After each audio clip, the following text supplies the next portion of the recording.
What is up, people? It is Dave and Duncan back from Metal Epidemic for another album review. And for this review, Duncan and I have been checking out the new album from Brighton extreme metalers, Wallowing. The band's new album, Earth Reaper, will be released on April 28th via Church Road Records.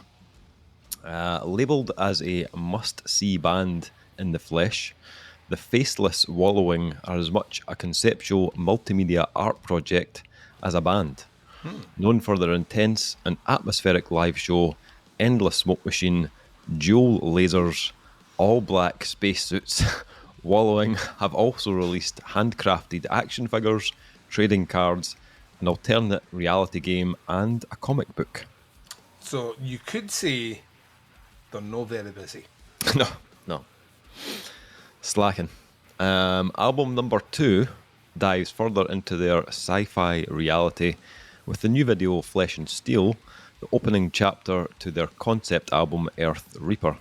A sonic introduction to the band, the album, and one of the story's main characters, a mysterious outcast living amongst a group of unlikely and unearthly beings. Yearning to uncover the truth behind their own existence, the outcast makes a risky attempt to break free from her company and face the reality of the dead planet they reside on. Continuing the themes on the Wallowing's acclaimed debut, Planet Loss, Earth Reaper sees the listener diving into a bleak universe plagued by evil, oppressive rule. The band spent 11 days with Joe Clayton at No Studio in summer 2022, recording Earth Reaper.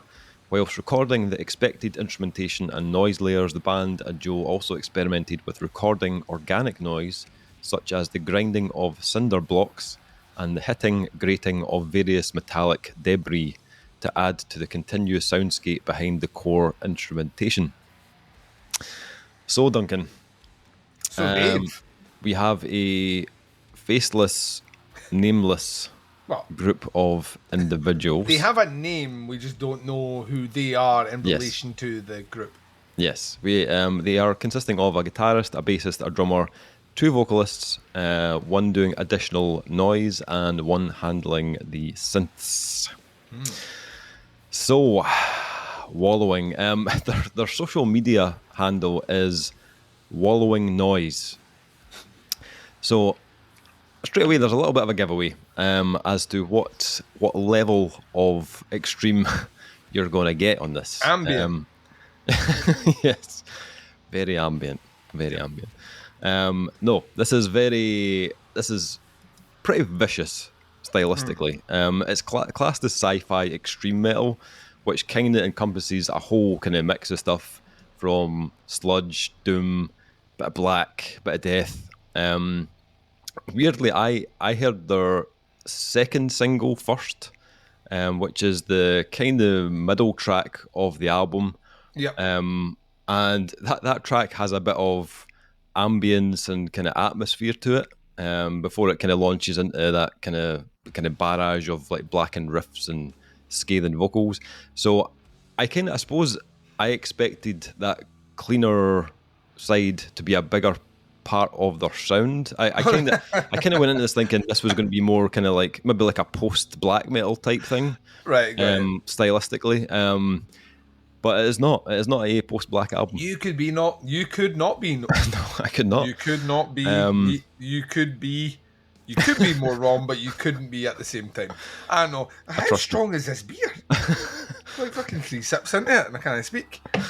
Jesus Christ. There is atmosphere on the other tracks of this album, but it's not as much of a focal point. It almost like a lot of it is almost on a more of a production choice than a style on the album. So this album it's also written in 2 halves. Okay, so the first 6 tracks of the album, which is approximately 22 minutes. Yep.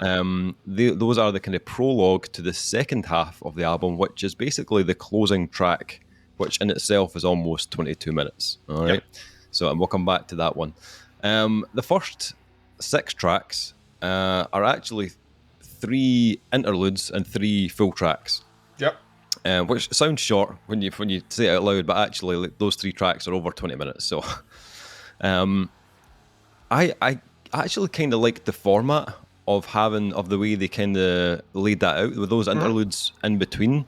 Because those three kind of main tracks are basically misery in audio format, just very acidic, very kind of murky, pretty fucking venomous sounding. But it's not a predictable kind of sound either. It doesn't like follow a predictable or typical kind of like sludge or black metal kind of formula. They've kind of blended all these different styles together that work well with each other as well. And also rhythmically, it's not too predictable either.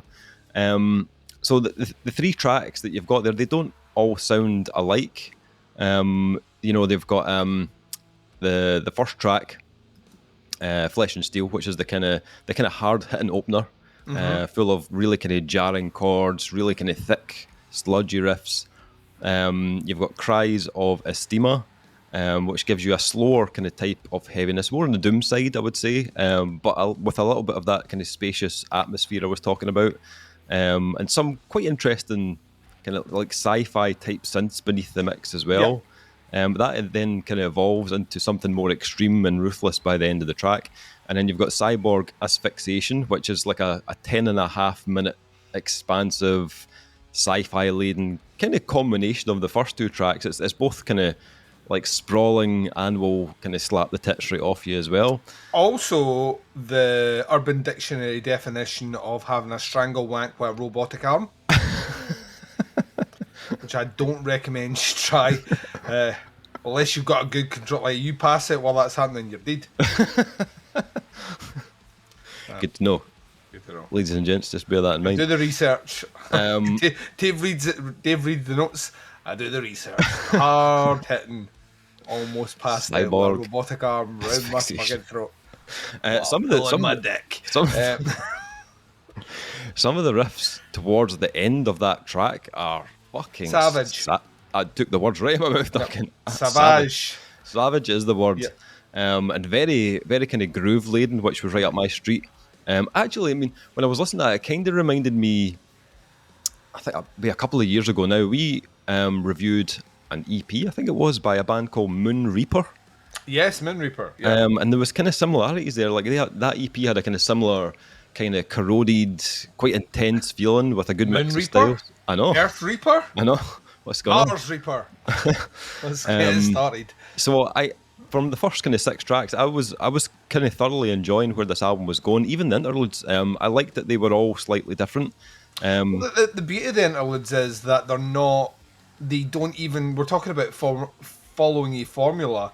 Some of those themselves, they're not just ambient interludes. No. Like, some of them are pretty fucking hard hitting, like mini songs almost. Yeah. Like like slow grind tracks, if that makes sense. You know, like they're like the kind of grind length, but like slow introductions to the next song with you know, the abrasive vocals and all the stuff that follows in on that as well. Which is, I think, a very, very, like you were talking about, clever. I think it's a clever use of the format. I think those work really well because they are like short, sharp palate cleansers before you then go to the next sprawling sprawling track. So for sure, I thought there was some of them that were more almost kind of like movie score-esque as well, which was pretty cool. I thought that kind of fed well into the whole sci-fi theme that they've got going on.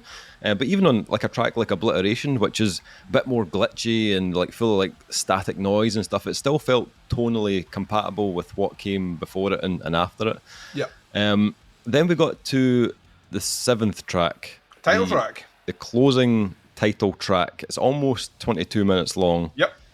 And if I'm totally honest, the first time I heard it, my first listen, I wasn't in the frame of mind. Like I tapped out about halfway through. I was like, no, I need to take like a step back from this and kind of come back to it later. The second time I listened to it, I felt like I had a completely different listening experience to it.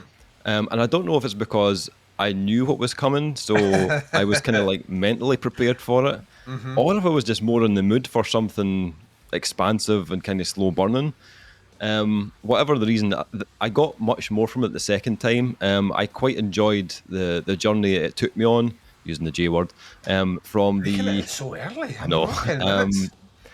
from the kind of wailing kind of guitars to the tom heavy build up into this like almost like a blackened, had like almost like a tinge of like a southern sludge kind of section, and then into something more stripped back where it's just kind of spoken words and clean guitar. Then taking you into the kind of final section of the track, which is a kind of doomy build up into something a bit quicker in tempo, a little bit kind of hardcore laden as well, Yep. before ending with a more kind of crushing doom vibe. And I think it kind of took me a few listens to fully appreciate everything that was going on and how the kind of track evolves over the 22 minutes. But once I kind of got it, I enjoyed it more, and I liked how it ended the album. I thought the kind of southern tinged like guitar solos. I thought they were fucking awesome. I really liked those against the extreme sounds that has going on around it. It also works well as a single track. I listened to it on its own a few times, and I enjoyed it just as much on its own as I did with it included in the album.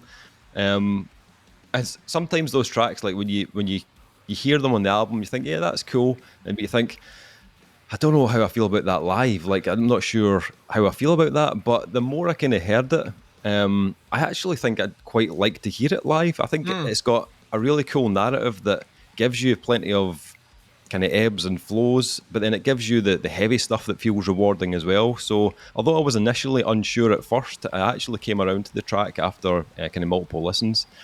Finally, just want to touch on the production of the album. Because it is quite, it's not different, but there's a certain kind of tone to it. I think the production completely fits the sound of the band. It's I like the abrasive tone of it. It's very crisp, very harsh in places, but I feel like it gives the tracks more bite when they're leaning into something a bit more kind of blackened, but it still has enough bottom end for those like kind of bigger sludgy or kind of doomy moments. So I thought they got the balance really spot on.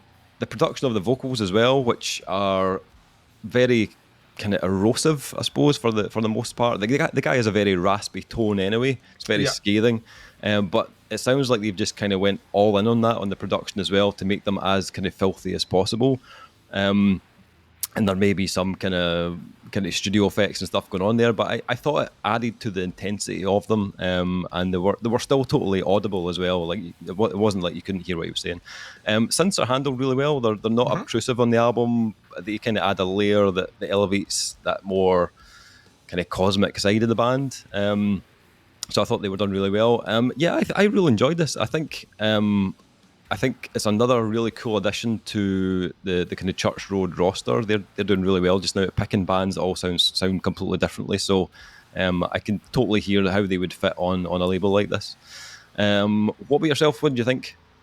I'm maybe not as high on this as you. Ooh, okay. I think from the description, I always, for context, and we should have a disclaimer that goes along the bottom of all these reviews, I don't read any of the press statements. I go in purely as a listening experience. And I don't do the thorough back catalogue research that you do sometimes, where you go back through and listen to the previous album to hear it evolve. It's like, if I went into a fucking small indie record label, shop, and this album was lying there and I bought it because of the artwork, and I went home and listened to it, what would my experience be without reading the liner notes? And some of this works really, really well for me.